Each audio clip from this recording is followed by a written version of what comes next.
Well, you know, the Tea Parties are set to go international now. In less than 24 hours, my next guest will be hosting the first Tea Party in England, protesting out-of-control taxation. You know him quite well. You cannot carry on forever squeezing the productive bit of the economy in order to fund an unprecedented engorgement of the unproductive bit. You cannot spend your way out of recession or borrow your way out of debt. And when you repeat in that wooden and perfunctory way that our situation is better than others, that we're well placed to weather the storm, I have to tell you, you sound like a Brezhnev-era apparatchik giving the party line. You know, and we know, and you know that we know that it's nonsense. Man, I always think he did that without a teleprompter, off the cuff. Why can't our leaders talk like that? Anyway, member of the European Parliament, Daniel Hannan, joins me now from London. Daniel, very good to have you. Hi, Neil. Nice to be back. A Tea Party there. Well, since we started Tea Parties protesting you guys, I guess it's good you returned the favor. So where does this stand? Yeah, well, we've got a bigger problem than you. Our debt is higher, our taxes are rising faster.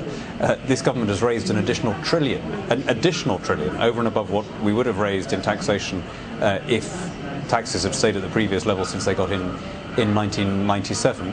So we've got a great deal to protest about, but as you say, I mean, this is England and not the US, so we're going to be drinking tea at our Tea Party tomorrow rather than dumping it in the English Channel.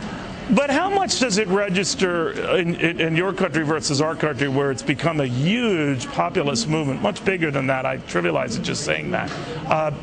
But in your country and among those who are leading these rallies, well, how would you explain the difference? Well, you know, this is right at the beginning. I mean, this is the first interview I've given about it.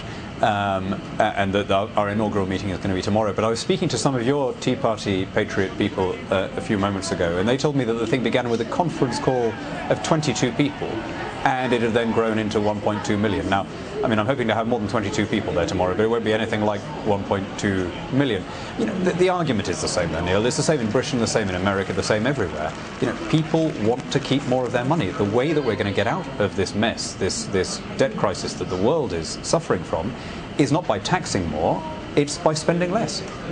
So Gordon Brown in the polls seems to be in a great deal of trouble, and that he might not be long for that office. Would a more conservative government heed these calls, or are you even more conservative than they? In other words, would you be calling for something that goes just across party lines to aggressive spending cuts and tax cutting? Sure. I mean, there is definitely going to be an immediate and tangible improvement of our fiscal situation following the election of a Conservative government. I don't think there's any doubt about that. And in fact, the hope of that is what's kept Britain from becoming Greece. It's what's pacified the markets, because they can read the opinion polls and they can see that we're likely to take over. There's a debate about how much you cut taxes and how much you concentrate on closing the deficit. Now, my favourite recent US president is Ronald Reagan, and I remember a brilliant moment when he was asked whether it was right to keep cutting taxes when the deficit was growing, and he gave that wonderful smile and he said, "I'm not worried about the deficit. The deficit's big enough to look after itself." And what he meant by that is, if he cut taxes, he would stimulate growth, there would be a higher receipt of revenue from income, and sure enough, the deficit did look after itself because more money came in.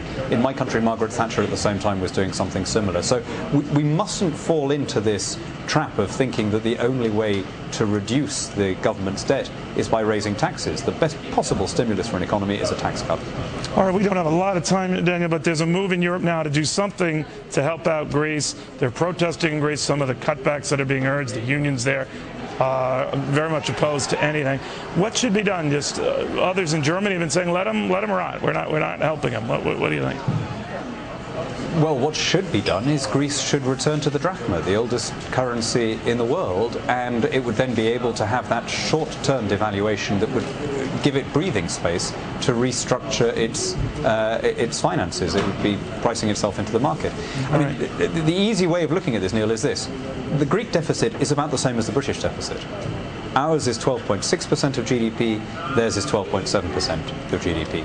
All right. Why is Britain not in the mess that Greece is in? Because, thank heaven, we kept the pound. And that meant that we suffered the shock of the debt in our exchange rate instead of suffering it